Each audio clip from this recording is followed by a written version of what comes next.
So let's talk about AI.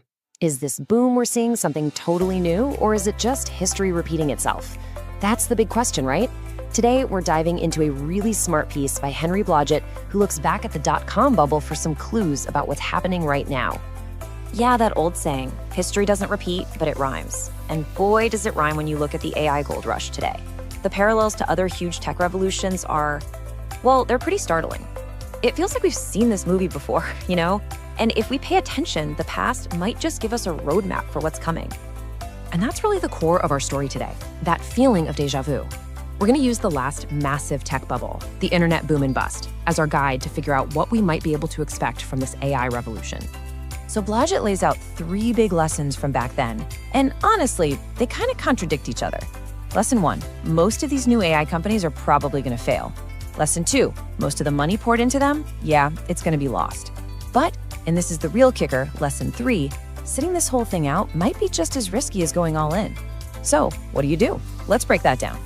You see, it turns out there's this predictable pattern to massive new technologies. It doesn't matter if you're talking about railroads, cars, or the internet. They all seem to follow this same roller coaster ride. A massive, exciting boom, followed by a really painful bust. And this cycle, it usually happens in 4 stages. First, you get the big idea, the huge opportunity, and boom, money, smart people, everyone rushes in.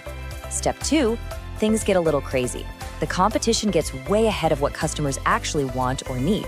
Step 3, pop. The bubble bursts, experiments fail, money dries up, but then, and this is the important part, step 4.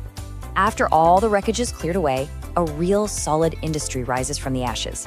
And it often ends up being even bigger and more world-changing than anyone in the hype phase ever dreamed of.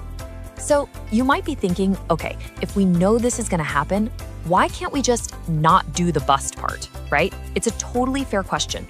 Why do we have to go through all that pain and loss every single time? Can't we just get the boom and then skip straight to the world-changing industry at the end?